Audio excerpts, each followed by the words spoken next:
नमस्कार, आप देख रहे हैं डीडी न्यूज। आपके साथ मैं हूं गौरव श्रीवास्तव। तो चलिए बुलेटिन की शुरुआत करते हैं और सबसे पहले नजर डालते हैं इस वक्त की हेडलाइंस पर।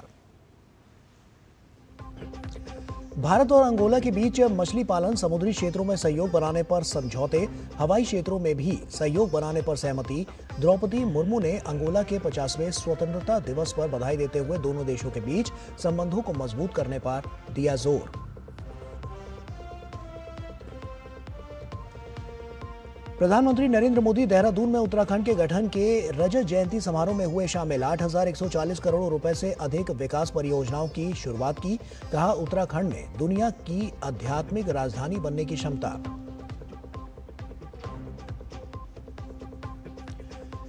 बिहार विधानसभा के लिए दूसरे और अंतिम चरण के लिए चुनाव प्रचार समाप्त। मंगलवार को 122 सीटों के लिए होगा मतदान। 14 नवंबर को मतों की होगी गिनती।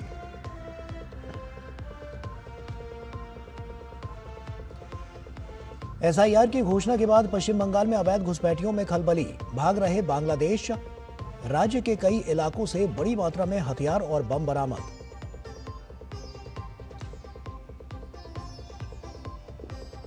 और गुजरात एटीएस को बड़ी कामयाबी। आईएसआईएस से जुड़े 3 आतंकियों को किया गिरफ्तार। तीनों आतंकी देश में एक बड़े आतंकी हमले को अंजाम देने की रच रहे थे साजिश।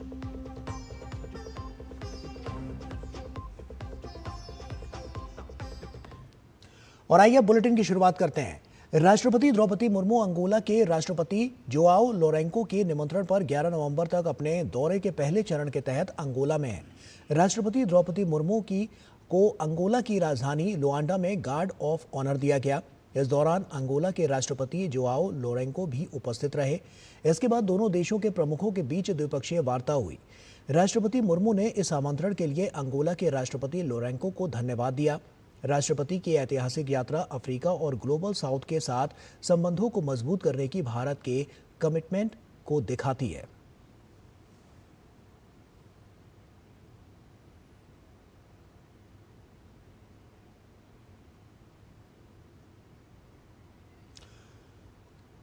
और इसी के साथ भारत और अंगोला के बीच प्रतिनिधिमंडल स्तर की भी बातचीत हुई। तमाम अहम मुद्दों पर यह बातचीत सार्थक साबित हुई है।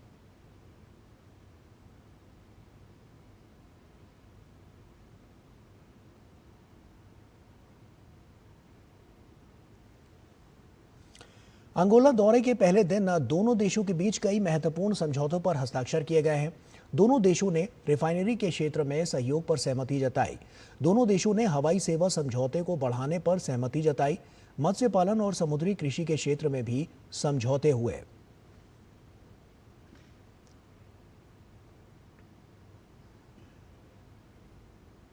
महामहिम भारत की एनर्जी सिक्योरिटी में अंगोला की भूमिका अत्यंत महत्वपूर्ण है। भारत अंगोला के ऑयल एंड गैस का एक प्रमुख बायर है। हमारी ऑयल एंड गैस कंपनियां अंगोला के साथ लॉन्ग टर्म परचेज कॉन्ट्रैक्ट में प्रवेश करने की इच्छुक है। भारतीय ऑयल एंड गैस कंपनियां अंगोला में ऑनशोर और ऑफशोर अपस्ट्रीम प्रोजेक्ट्स में निवेश करने की भी इच्छुक है।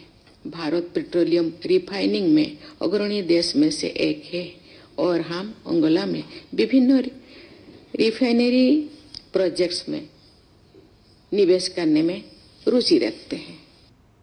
और वहीं अपने संबोधन के दौरान राष्ट्रपति द्रौपदी मुर्मू ने अंगोला के 50वें स्वतंत्रता दिवस पर बधाई देते हुए दोनों देशों के बीच गहराते रिश्तों पर जोर दिया। उन्होंने कहा कि दोनों देश कूटनीतिक, आर्थिक और सामरिक संबंधों को बढ़ावा देने पर सहमत हैं।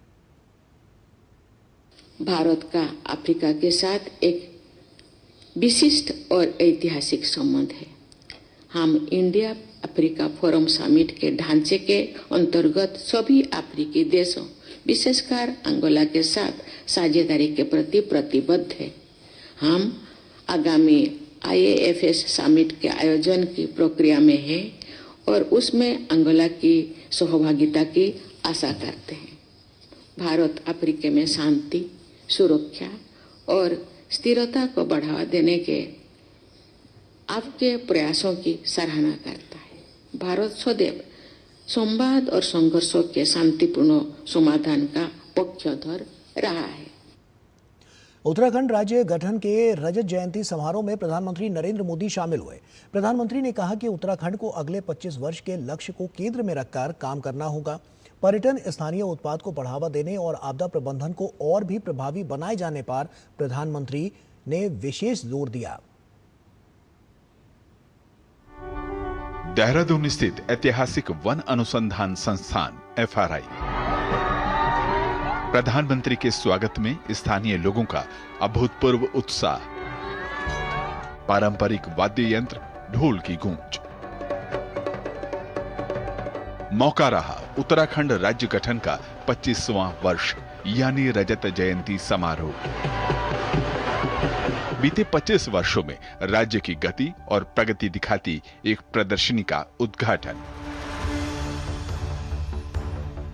उसके बाद एक स्मारक डाक टिकट और कॉफी टेबल पुस्तक का भी प्रधानमंत्री ने अनावरण किया।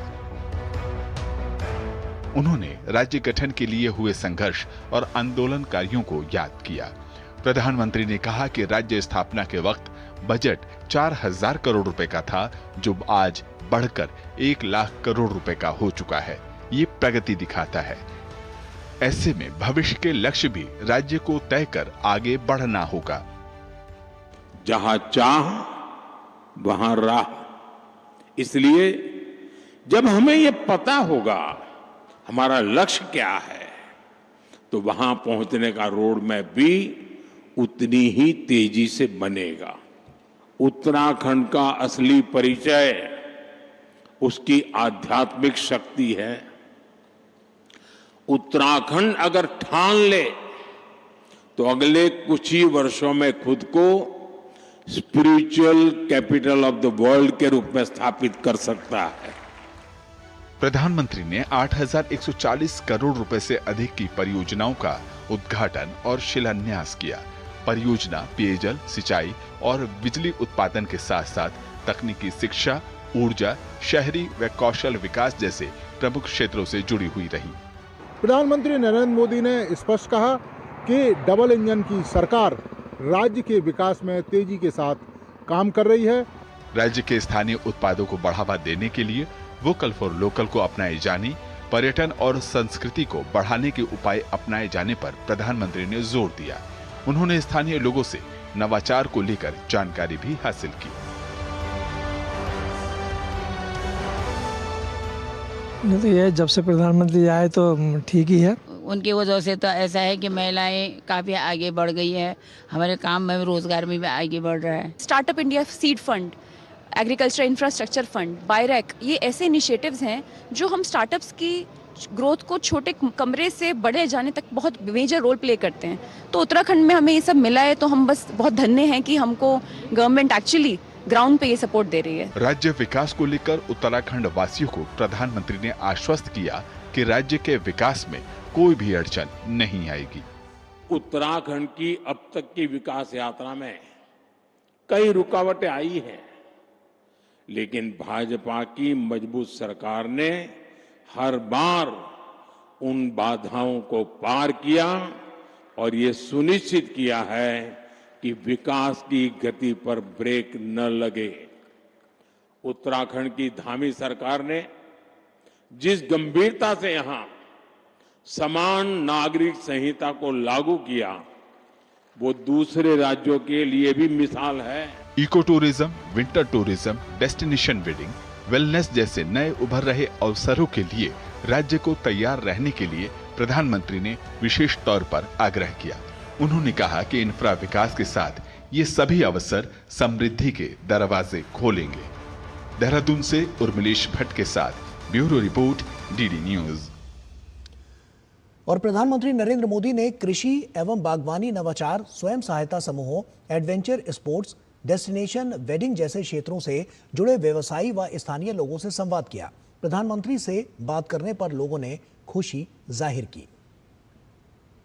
9 नवंबर 2025 को उत्तराखंड राज्य स्थापना के 25 साल पूरे हो गए हैं और राज्य अपनी जो है रजत जयंती के रूप में मना रहा है।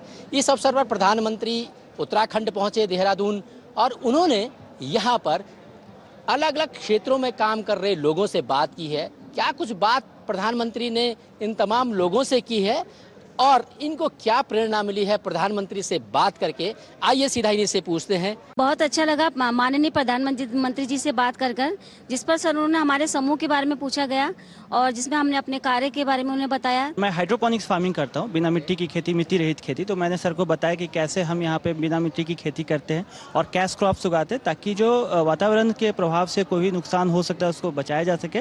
मैंने जो मोदी जी से बात की कि हमारे यहाँ जो आपदा आई थी तो आपदा के टाइम पे सेब का हार्वेस्टिंग हो रही थी, लेकिन उसमें थोड़ी दिक्कत आई। लेकिन गवर्नमेंट ने जब समर्थन मूल्य घोषित किया उसके बाद खरीदारी हुई तो किसानों को बेनिफिट हुआ। हमने एक आईटी कंपनी की शुरुआत करी जो देहरादून में बहुत high and paying jobs create करेगा और आने वाले टाइम में हजारों लोगों को यहाँ पे एम्प्लॉयमेंट क्रिएट करेगा। जो लोग यहाँ से जॉब छोड़ के बाहर जा रहे हैं वो वापस देहरादून आएंगे। Startup India seed fund, agriculture infrastructure fund, BIRAC, ये ऐसे इनिशिएटिव्स हैं जो हम स्टार्टअप्स की ग्रोथ को छोटे कमरे से बड़े जाने तक बहुत मेजर रोल प्ले करते हैं।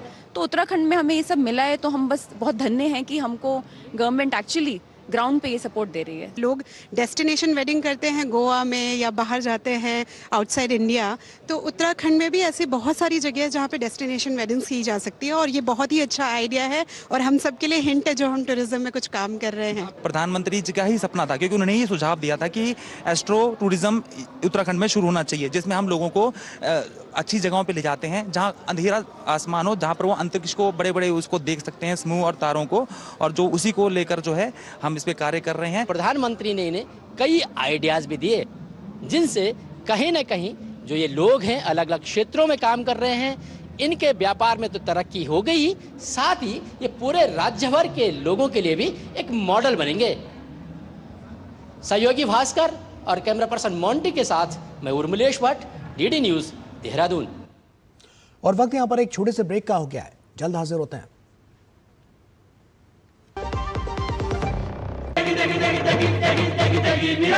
MDH की देगी मिर्च, देगी मिर्च का तड़का, अंग अंग फड़का। MDH की देगी मिर्च। सुनो, एक अच्छी इंश्योरेंस पॉलिसी AI से पूछते हैं। एक ऐसी पॉलिसी जिसमें प्रीमियम पेमेंट हो लिमिटेड पर इनकम आती रहे लाइफ टाइम। LIC का जीवन उत्सव। एक ऐसी पॉलिसी जो दे होल लाइफ इंश्योरेंस कवर भी। LIC का जीवन उत्सव। वाह, चलो तो LIC की जीवन उत्सव पॉलिसी ही लेते हैं। मैं भी तुमसे यही कह रही थी, LIC का जीवन उत्सव। लाइफ टाइम सेलिब्रेशन मनाइए LIC के जीवन उत्सव के साथ, फ्यूचर सेट है। जरा सी हंसी दुलार जरा सा, जरा सी अनबन प्यार जरा सा,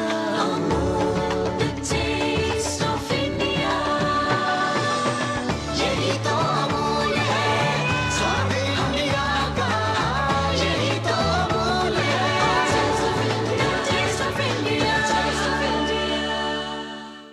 जब धरती चीर कर निकलता है लोहे का पत्थर और मिलता है मोंगिया के जोश से, फिर तपता है, पिघलता है और बनता है फौलाद। अब होता है सरिया सारी खूबियों के साथ। मोंगिया स्टील, मजबूत देश का मजबूत सरिया। कौन है जो जोड़े देश को? विकसित भारत का विकसित भारत। मिलिए ग्रो प्लस से। हमारा भरोसेमंद कोरोमंडल लेकर आया है एनफोर्स तकनीक वाला 5 पोषक तत्वों से भरा ग्रो मोर ग्रो प्लस। इसे इस्तेमाल करने से पौधों को मिले अधिक पोषण, जिससे न केवल आपको बम्पर फसल मिले बल्कि मिट्टी भी स्वस्थ और उपजाऊ बने। ग्रो प्लस अब एनफोर्स तकनीक के साथ, सर्वोत्तम तकनीक, सफलता का प्रतीक। दादी के हाथों का जादू और खुशबू से महकता घर। MDH गरम मसाला, असली मसालों से भरा हूँ मैं, क्योंकि हर रिश्ता है स्वाद से जुड़ा। ब्रेक के बाद एक बार फिर से आप सभी का स्वागत है। प्रधानमंत्री नरेंद्र मोदी के नेतृत्व में केंद्र सरकार द्वारा चलाए जा रहे स्वच्छता अभियान से बड़ी आर्थिक उपलब्धि हासिल हुई है। मीडिया रिपोर्ट्स के मुताबिक सरकार ने 2 से 31 अक्टूबर तक चले इस स्वच्छता अभियान में कबाड़ बेचकर 800 करोड़ रुपए की कमाई की है। ये राशि चंद्रयान 3 के बजट 615 करोड़ रुपए से भी अधिक है।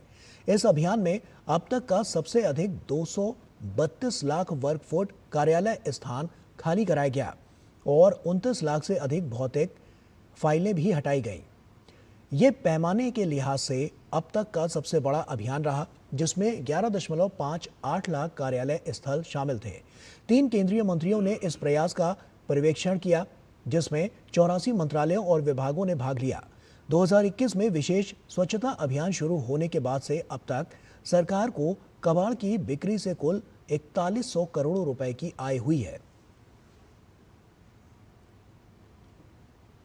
और बिहार विधानसभा चुनाव 2025 अपने अंतिम दौर में चल रहा है। दूसरे चरण के लिए चुनाव प्रचार आज थम गया।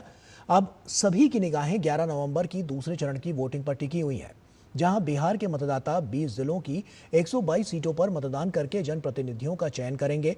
वहीं चुनाव आयोग के आंकड़ों के अनुसार 6 नवंबर को हुए पहले चरण में करीब 65.08% तक मतदान हुआ, जिसमें समस्तीपुर में सबसे ज्यादा रिकॉर्ड 71.74% मतदान किया गया। तो वहीं बिहार विधानसभा चुनाव के नतीजे 14 नवंबर को आएंगे। भारत और भूटान के बीच आध्यात्मिक और सांस्कृतिक संबंधों को नई ऊंचाई देने वाला global piece prayer festival Bhutan में चल रहा है और इस आयोजन में भगवान बुद्ध के पवित्र अवशेष थिम्फू लाए गए हैं। भूटान के प्रधानमंत्री त्शेरिंग टोब्गे ने भारत सरकार और प्रधानमंत्री नरेंद्र मोदी के प्रति आभार जताते हुए इसे दोनों देशों के बीच गहरी मित्रता और साझा आध्यात्मिक विरासत का प्रतीक बताया। उच्च स्तरीय भारतीय प्रतिनिधिमंडल का नेतृत्व कर रहे केंद्रीय सामाजिक न्याय और अधिकारिता मंत्री डॉक्टर वीरेंद्र कुमार ने इस आयोजन को वैश्विक शांति प्रार्थना महोत्सव को दोनों देशों द्वारा साझा किए गए मजबूत सांस्कृतिक और आध्यात्मिक बंधन का प्रतिबिंब बताया। डॉक्टर वीरेंद्र कुमार ने कहा कि प्रधानमंत्री नरेंद्र मोदी की आगामी भूटान यात्रा इस बात को और रेखांकित करती है कि भारत हिमालयी साम्राज्य के साथ अपने संबंधों को कितना महत्व देता है। सद्भाव और सद्भावना का संदेश देते हुए मंत्री ने भारत और भूटान दोनों के लोगों से अपने संबंधों को मजबूत करना जारी रखने और वैश्विक शांति तथा सामूहिक समृद्धि के लिए प्रार्थना करने का आग्रह किया। ऐसे समय पर देश के प्रधानमंत्री आदरणीय नरेंद्र मोदी जी ने यहाँ पर रिलेक्स को यहाँ पर भेजकर और स्वयं प्रधानमंत्री जी भी 11 तारीख को यहाँ पर रहने वाले, उपस्थित रहने वाले हैं। ये बताता है कि माननीय प्रधानमंत्री जी किस तरह से न केवल संबंधों का निर्वाह करना और राष्ट्रीय स्तर पर जो है ना, अंतर्राष्ट्रीय स्तर पर पड़ोसी राष्ट्रों के साथ में किस तरह से संबंधों को और भी ज़्यादा प्रगाढ़ बनाया जा सकता है। स्वयं आके बढ़कर न केवल रिलीज भेजने का काम, बल्कि भूटान में स्वयं आना, ऐसे 3-3, 4-4 कार्यक्रमों के बीच में ये आने वाले समय में भारत का और भूटान के रिश्तों को बहुत ज़्यादा गहरा भी बनाएगा और भूटान भी अपने आप को भारत के सबसे नज़दीक समझता है। बौद्ध धर्म को मानने वाले भी ग्लोबल पीस प्रेयर फेस्टिवल से बेहद उत्साहित हैं। उनका कहना है कि यह उत्सव वैश्विक शांति का संदेश लेकर आया है। हम सभी बहुत खुश हैं कि मोदी जी ने इस आयोजन को संभव बनाया। हम भगवान बुद्ध के पवित्र अवशेषों के आगमन का दिल से स्वागत करते हैं। ये फेस्टिवल ग्लोबल पीस की मैसेज बढ़ाता है और हम लोग मोदी जी यहाँ पे आके बहुत खुश हुआ है और हम इसका स्वागत करता है। काजुचेला। भारत ने वैश्विक शांति प्रार्थना महोत्सव के लिए भगवान बुद्ध के पवित्र अवशेष भूटान भेजे हैं। प्रधानमंत्री नरेंद्र मोदी ने इस बात पर प्रसन्नता व्यक्त करते हुए सोशल मीडिया प्लेटफॉर्म एक्स पर लिखा कि भारत से भगवान बुद्ध के पवित्र अवशेषों के श्रद्धापूर्वक स्वागत के लिए भूटान की जनता और नेतृत्व का हार्दिक आभार। ये अवशेष शांति, करुणा और सद्भाव के शाश्वत संदेश के प्रतीक हैं। भगवान बुद्ध की शिक्षाएं हमारे दोनों देशों की साझा आध्यात्मिक विरासत के बीच एक पवित्र कड़ी है।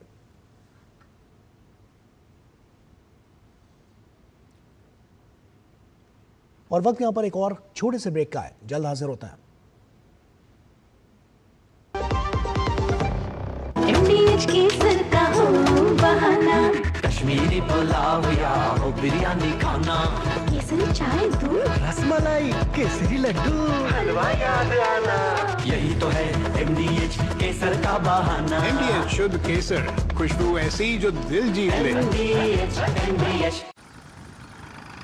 अरे द्रविड़ जी, आपको गैराज छोड़ दो, आइए।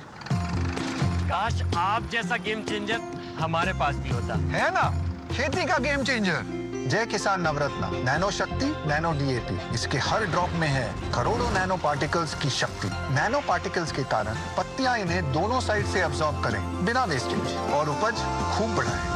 जय किसान नवरत्ना नैनो शक्ति नैनो डीएपी, विज्ञान का वरदान हर फसल की शान। क्या आपको है आकर्षक बचत विकल्पों की तलाश? LIC प्रस्तुत करता है नव जीवन श्री सिंगल प्रीमियम प्लान। एक मुश्त प्रीमियम राशि जमा करें, जीवन बीमा कवर का आनंद उठाएं, परिपक्वता पर गारंटीकृत निश्चित राशि प्राप्त करें, तरलता विकल्प भी उपलब्ध। अभी खरीदें। मौजूदा पॉलिसी धारकों के लिए आकर्षक छूट, नियम और शर्तें लागू। 80 करोड़ लोगों को मुफ्त राशन की सौगात है। एक नहीं, दो नहीं, ये 5 साल तक की बात है। मुफ्त में आपको अन्न मिलेगा, हर परिवार हर मंथ मिलेगा, कहीं भी किसी भी राशन की दुकान से मिलेगा। ये मोदी की गारंटी है। जी हाँ, प्रधानमंत्री गरीब कल्याण अन्न योजना के तहत 1 जनवरी 2024 से आने वाले 5 सालों तक गरीब और अंत्योदय परिवारों को हर माह मुफ्त राशन मिल रहा है। मुसीबतों की छुट्टी, मोदी की गारंटी।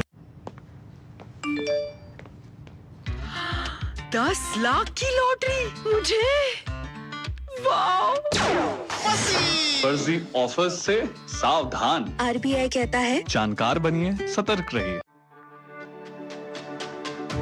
मेरी पसंद, मेरी पसंद, मेरी पसंद, मेरी पसंद, हमारी पसंद, हम सबकी पसंद। मजबूत देश का मजबूत सरिया हो गया स्टील। कौन है जो जोड़े देश को? विकसित भारत का विकसित भारत।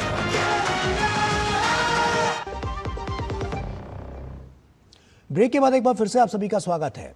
भले ही पश्चिम बंगाल की मुख्यमंत्री ममता बनर्जी SIR का विरोध कर रही हैं, लेकिन आम जनता में SIR को लेकर बेहद उत्साह है।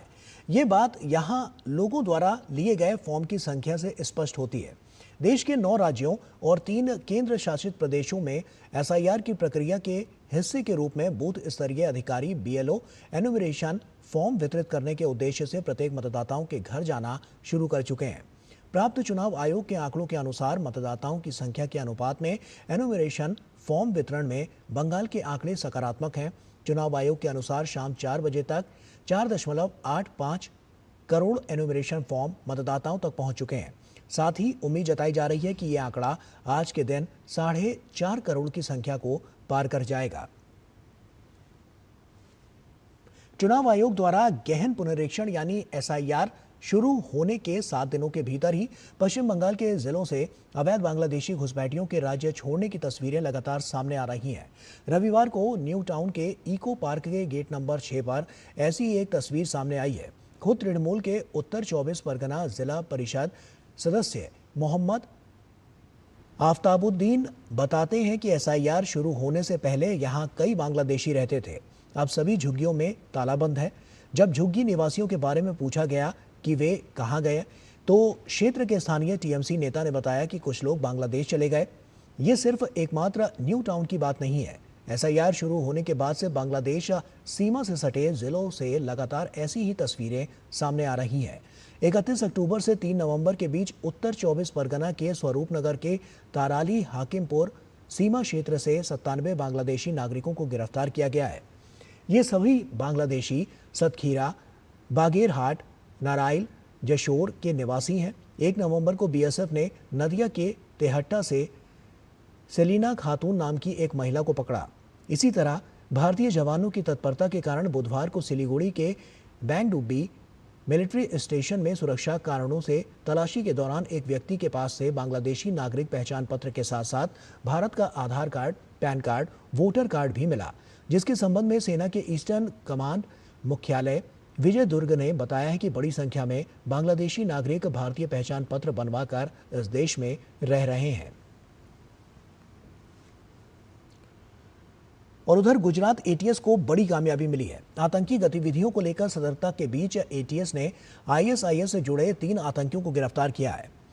अडालज टोल प्लाजा के पास से डॉक्टर अहमद मोइनुद्दीन, सैयद पुत्र अब्दुल खादर जिलानी, मोहम्मद सुहेल पुत्र मोहम्मद सुलेमान, आज़ाद पुत्र सुलेमान सैफी को गिरफ्तार किया गया है। तीनों को हथियार सप्लाई करते हुए गिरफ्तार किया गया है। ये देश के विभिन्न हिस्सों में आतंकवादी हमले करने की योजना बना रहे थे। गुजरात एटीएस की टीम टेक्निकल सर्विलांस और ग्राउंड इंटेलिजेंस की मदद से ये कामयाबी उन्हें मिली है। जांच एजेंसियां अब ये पता लगाने में जुटी हुई हैं कि ये आतंकी देश में किन जगहों पर हमले की साजिश रच रहे थे। उनके पास से 2 ग्लॉक पिस्तौल, 1 बरेटा पिस्तौल, 30 जिंदा कारतूस और 4 लीटर कैस्टल ऑयल बरामद किया गया है। गुजरात एटीएस का कहना है कि आतंकियों की फंडिंग और हथियारों की डिलीवरी को लेकर आगे छानबीन की जा रही है।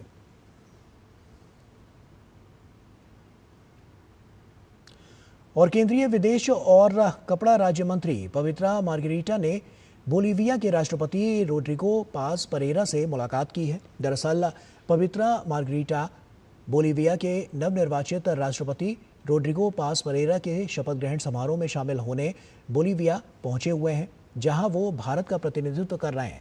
राष्ट्रपति रोड्रिगो पाज परेरा से मुलाकात की तस्वीरें अपने एक्स हैंडल पर साझा कर केंद्रीय राज्य मंत्री ने लिखा कि राष्ट्रपति पाज परेरा से मुलाकात कर माननीय राष्ट्रपति को प्रधानमंत्री नरेंद्र मोदी की ओर से उन्हें शुभकामनाएं प्रेषित की।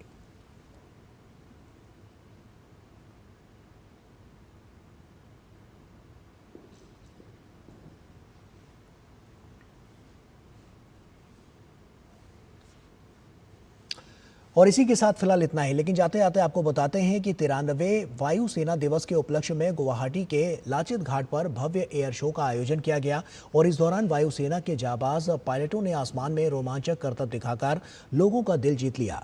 कार्यक्रम में वायुसेना के विभिन्न विमानों ने अपनी अद्भुत उड़ान क्षमताओं का प्रदर्शन किया। इस मौके पर बड़ी संख्या में स्थानीय लोग, छात्र और वायुसेना के पूर्व सैनिक मौजूद रहे। दर्शकों ने देश की वायु शक्ति और पायलटों की कुशलता को देख जमकर तालियां बजाई। तो आप इसको देखिए। हमें और हमारी पूरी टीम को दीजिए इजाजत। नमस्कार।